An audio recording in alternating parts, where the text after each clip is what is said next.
By now, we've all seen the Billy Joe Saunders Chris Eubank fight. At least the vast majority of you have. And we've all got our opinions on what should happen next in terms of Chris Eubank Jr.'s training setup, whether Billy Joe Saunders is ready for world level, and where both of these guys are going in the future and how far both of them can go. Now, obviously, the main topic of discussion is Eubank Sr. being in Eubank Jr.'s corner. And the attitude that Eubank Sr. has and the attitude that Eubank Jr. has, because Eubank Jr. apparently, I didn't actually pick up on this, but he apparently told his trainer, the guy who's supposed to be his official trainer, Ronnie Davis, he told Ronnie Davis to be quiet when Davis was giving him instructions in the corner. That is disrespectful. And given how poorly Eubank Jr. performed in the fight, he would be well advised to keep quiet himself and listen to a man who has far more experience in the boxing game than he does. So I found that to be an extremely bad taste. Now, before the fight, we heard Billy Joe Saunders say that he would retire. And he swore on his son's life. He said that he would retire if he didn't stop Chris Eubank Jr. inside 5 or 6 rounds, which he obviously didn't do. And he obviously hasn't retired. So even when he swears on his son's life, we can't take what Billy Joe Saunders says too seriously. But nonetheless, after the fight, I thought that Billy Joe Saunders was very gracious in victory, because he gave credit to Chris Eubank Jr. He said he's better than I thought. He is good. He did say, yeah, he's still a cunt, but he said he's better than I thought. He is good. And a nice touch, what I thought was a nice touch, is when he said, if he goes on to win the world title, he's happy to give Chris Eubank Jr. the first shot to have his first defense against Chris Eubank Jr. I thought that was a very decent thing of him to say. Whether or not he goes through that remains to be seen, but he's put it out there anyway. So if he decides to go back on his word, then he'll obviously, or he could potentially receive flack for that from the general public, because the fight was a decent fight. It was pretty dramatic in the end.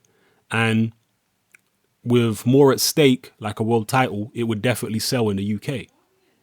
So there's definitely commercial demand. If Billy Joe Saunders goes on to win a world title, there'll definitely be commercial demand. As long as Eubank Jr. Keeps winning or gets back to winning ways, there'll be commercial demand for a rematch. So it seems natural at the moment, particularly if the Eubanks stay on Box Nation working with Frank Warren. It seems like a natural thing to do. And yeah, I felt Billy Joe Saunders mentally before the fight he made some mistakes, but given his experience, I didn't think he'd be overawed by the occasion or anything like that. But Chris Eubank Jr., from a psychological point of view, mistakes were made. And I'm in agreement with those people who say the mistakes were made mainly by his dad. By being so overbearing, by putting all this pressure on his son, saying that he can beat Golovkin, saying he's as good as Sugar Ray Leonard, saying that he's going to be better than Floyd Mayweather Jr. He's already got enough pressure on his shoulders, Chris Eubank Jr., just trying to live up to his dad's name. Never mind living up to his dad's claims that he's as good as all these people that he's talking about. I think that's a gross miscalculation by his dad to be saying those kind of things. And he obviously got carried away. His dad sees his son as an extension of his own ego. That's what it seems like at this moment. It's just an extension of his own ego. And there have been so many examples of fathers trying to live through their sons. But I don't think I've ever seen, in recent years anyway, a more extreme example than what Eubank Sr. is doing right now with Eubank Jr. I mean, this guy is literally getting into the ring to pose like he used to when he was fighting. And he ain't the one fighting, it's his son fighting. He's doing the majority of talking at the press conferences and what have you. The majority are talking in a lot of interviews, or at least trying to. And from a psychological point of view, I don't think it's good. And as I say, I think it's Eubank Sr. really using his son as an extension of his own ego. So I think that there should be, I'm not sure if they need to do that many different things in training, because I think Eubank Jr. underperformed. I think he froze, and that was the problem. Rather than any technical things, he obviously does make technical flaws like all fighters do, but more than the technical flaws, I think it was psychological, because yes, he was swinging. He was making the kind of flaws. He was making the kind of mistakes that he doesn't normally make by swinging wildly and, leaving himself off balance. He doesn't normally make those kind of mistakes as often as he did against Billy Joe. And you could say, okay, well, Billy Joe was forcing those mistakes out of him. That's a fair point. But I don't think Billy Joe, as good as Billy Joe did box, I don't think Billy Joe would have forced that many mistakes out of Eubank Jr. had he not frozen, had he been his normal self. And there's an interview with his trainer, Ronnie Davis, who has said that Eubank Jr. wasn't his normal self in the ring. And I think that if you have a rematch, as long as Eubank Jr. wins, and he's probably going to have to fight people like Nick Blackwell, a fighter who he's ducked in the past, or at least his team has ducked. I think if you see a rematch, you're going to see Chris Eubank Jr. far better from a technical point of view. And again, people are going to say, well, it's because he improved and he went back and fixed his technique or whatever. But I think people are underestimating. The people who disagree with me, I think, are seriously underestimating what can happen when you suffer from stage fright or when you freeze, because all your technique can go out of the window. I've seen it with amateurs so many times. Guys who are doing things great in the gym and sparring, and when it's their first or second amateur fight and they get in, they start swinging like the novices that they are, and all the technique goes out the window. Because the nervousness, it alters the way you think and the way you perform, and your brain chemistry somehow gets affected by the nerves and what have you. So this is something I've seen over and over again. And as soon as I saw Eubank Jr. in that first round, I said to myself, this guy's frozen. He's frozen. He's not getting off. He's not sharp. He's frozen. He's not his normal self. He's not relaxed. And his corner were telling him the same thing. Relax, relax, relax. And I wrote it on my Facebook timeline, I think, after the first or second round. I said, Eubank Jr. is frozen.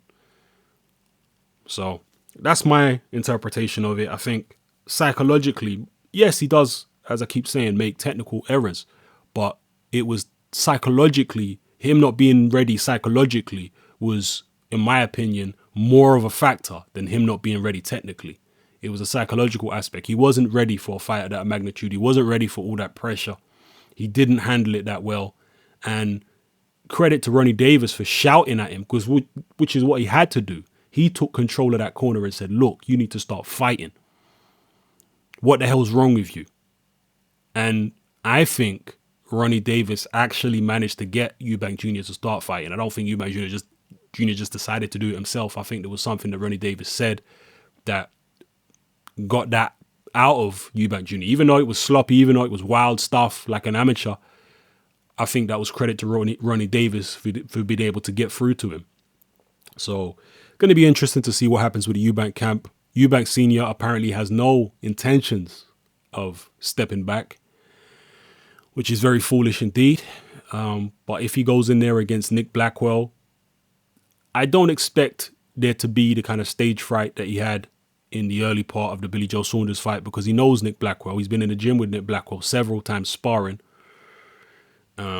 Even though, according to Nick Blackwell, he's been getting the better of the sparring. But nonetheless, it won't be as big of an event. It will be a much more low-key affair. And I think we'll see more of the real Eubank Jr. again, because of the fact that he's familiar with Nick Blackwell. So it's not stepping into the unknown like he was with Billy Joe Saunders. So, yeah, you have to have experience. You have to have gradual step-up fights to get used to the crowd, to get used to raising your level of competition. And certainly if you don't have the amateur background that Eubank Jr. had, you want to do it that way. You want to step up your level of competition gradually, because there are many fighters who didn't have much of an amateur background. But when they turned pro, they were stepped up gradually. They weren't just thrown in at the deep end immediately. There are fighters out there from, Hasim Rahman and, many fighters out there who had very, very limited amateur experience. I think Hasim Rahman had less than 10 amateur fights. And okay, he wasn't the greatest heavyweight champion of all time, but he did knock out Lennox Lewis and he did earn millions and what have you. And this is a guy who hardly had any amateur fights. So it can be done, but you have to have your amateur career basically as a professional. Julio Cesar Chavez Sr. And in fact, many Mexican fighters have very little or no amateur experience at all. They turn pro extremely young and they basically have their amateur experience as professionals. They start off in 4-round fights against journeymen and they do that for a very long time. Canelo Alvarez, I believe, did have an amateur career, but not that much of an amateur career. So he turned pro early like most Mexicans do. He had a lot of easy fights and learned his trade and fought in front of crowds against weak opposition, gradually stepping it up, doing it the right way, not taking a massive leap like Eubank Jr. did.